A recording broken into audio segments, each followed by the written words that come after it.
और ये तस्वीर हम आपको दिखा रहे हैं जहां हमारे शूरवीर का पार्थिव शरीर पटना पहुंचा है। तस्वीरें हम आपको उस वक्त की दिखा रहे हैं जब पार्थिव शरीर जो है वो पटना पहुंचा है और पूरे राजकीय सम्मान के साथ देखिए किस तरीके से शूरवीर को अंतिम विदाई दी जा रही है, क्योंकि ये सर्वोच्च बलिदान है जो कोई शूरवीर अपने देश के लिए दे सकता है और इसीलिए पूरा देश यही कह रहा है। ये देखिए बहुत नन्हा सा बालक है और वो किस तरीके से अपने पिता के पास आया है अंतिम दर्शन के लिए और किस तरीके से वो भी सम्मान दे रहा है, ये हम आपको दिखा रहे हैं। ये तस्वीरें किसी के लिए भी आंखों में आंसू ला देने के लिए काफी है और पूरा देश इस वक्त आक्रोश से भरा हुआ है और यही पूछ रहा है कि कैसे चीन से बदला लेगा भारत, बलिदान का बदला मांगे भारत। 20 जवानों की शहादत को पूरा देश सलाम कर रहा है, लेकिन व्यर्थ नहीं जाएगा ये बलिदान, ये साफ है। ये देखिए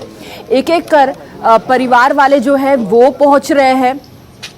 तस्वीरें हम आपको ये पटना से आ रही तस्वीरें हम आपको दिखा रहे हैं जहां पर जब शूरवीर का पार्थिव शरीर पहुंचा है तो किस तरीके से पूरे राजकीय सम्मान के साथ अंतिम विदाई दी जा रही है और तमाम वहां पर जो है लोग पहुंचे हुए हैं, परिवार वाले भी साथ में पहुंचे हुए हैं अंतिम दर्शनों के लिए। ये हम आपको पटना से आ रही सीधी तस्वीरें दिखा रहे हैं इस वक्त न्यूज़ 24 पर। घर वालों का रो रो कर बुरा हाल, लेकिन जब पार्थिव शरीर पहुंचा है तो किस तरीके से राजकीय सम्मान के बीच परिवार वाले भी अंतिम विदाई देने के लिए पहुंचे हैं।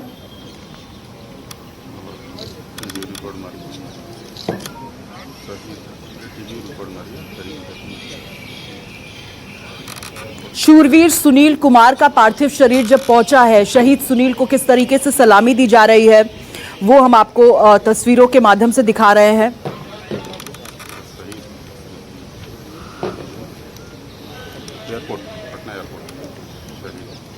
बिहार के रहने वाले थे, सर्वोच्च बलिदान दिया।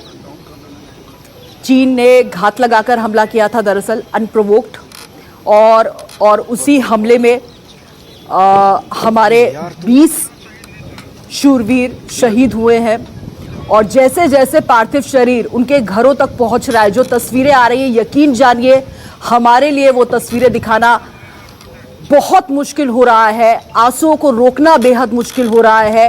दर्शकों के लिए, पूरे देश के लिए ये एक ऐसा वक्त है जो भावुक कर देने वाला भी है और आक्रोश से भर देने वाला भी है, क्योंकि चीन के चरित्र को, उसकी चालबाजी को समझना मुश्किल ही नहीं, नामुमकिन है। ये वही चीन है जो बैकफुट पर आया था, जो 8 जून को देश के रक्षा मंत्री राजनाथ सिंह ने कहा था कि जो बैठक है वो सफल हुई है और चीन जो है वो डी एस्केलेशन के लिए तैयार है। डी एस्केलेशन के बाद ये होता है, इस तरह की तस्वीर होती है।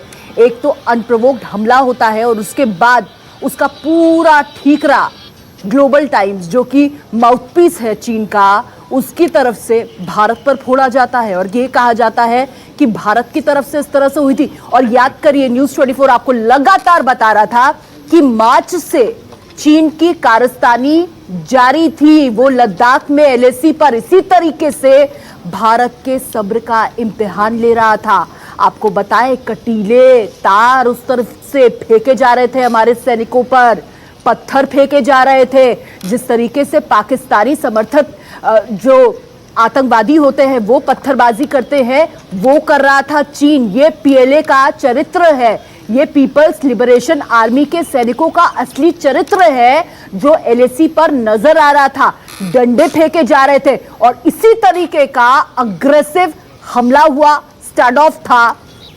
और अब कहा यही जा रहा है कि दोनों पक्षों के बीच अब विवाद को सुलझाने के लिए हाई लेवल बैठक भी चल रही है LAC पर और इधर बैठकों का सिलसिला भारत सरकार में भी लगातार जारी है, हाई लेवल बैठक हो रही है। लेकिन इस बीच जो तस्वीरें हम आपको पटना से आती दिखा रहे हैं ये भी बेहद महत्वपूर्ण है। बिहटा पटना के निवासी थे सुनील कुमार, जो कि शहीद हो गए। भारत मां के इस वीर को शत शत नमन कर रहा है पूरा देश।